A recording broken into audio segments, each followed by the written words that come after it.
Yeah, so I was just thinking while you're talking, Dan, like you said, like you come in and if someone needs to figure out the real estate market, like the inside information where you can help them figure that out because it's not just easy information to find.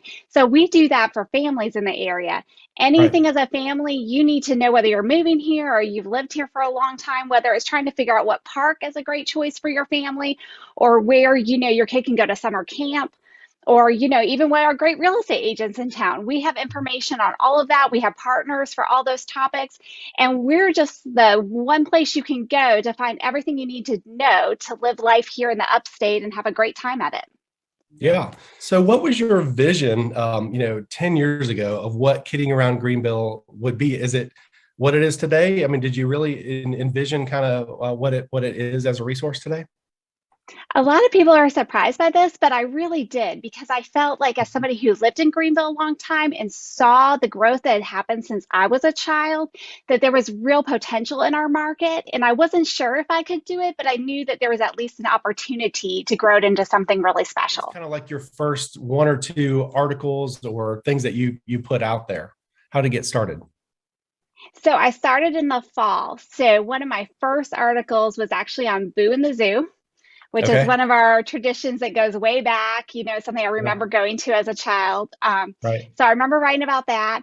And just a lot of our initial articles were just ones about things going on in the area. Like I remember I wrote about Touch a Truck because that was something that I just discovered and realized there was a sign out for this Touch a Truck and nobody Mhm. else knew that was even going on.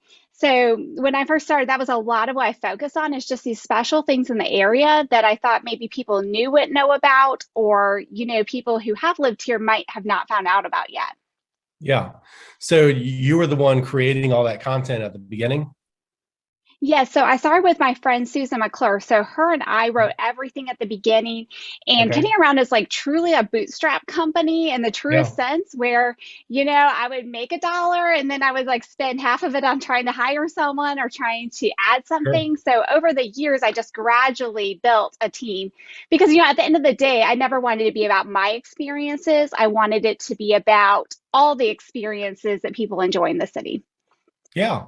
So besides the actual website, kiddingaroundgreenville.com, if folks have not been there, what are some other resources that you help with?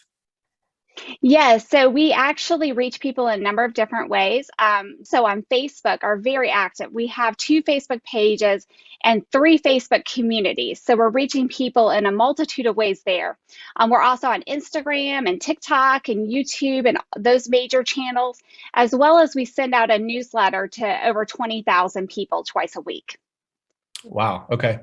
So the website, so 1.5 million visitors in the past 12 months. Yep. How do people typically find you then? So there's different ways that they find us because we're so many different places, but we get a lot of people from search engine. So, they Yeah. might be looking for kids eat free where they can eat or for a summer camp and they end up on our site because we have resources for all of that. Also on Facebook, we're publishing a lot of resources that get shared quite a bit into the community. So people will Right. also come to us that way. And Yeah. then word of mouth. Yeah. Like I hear so many people, they say, I moved here and I went to a playground.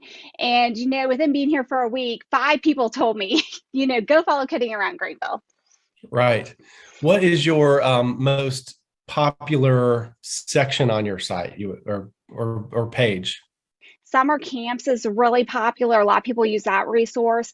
Okay. Also, just like our Kids Eat Free list and our list of things to do in the area. Those are other resources that people are accessing, pretty much on a monthly basis because they're looking for that stuff. Yeah.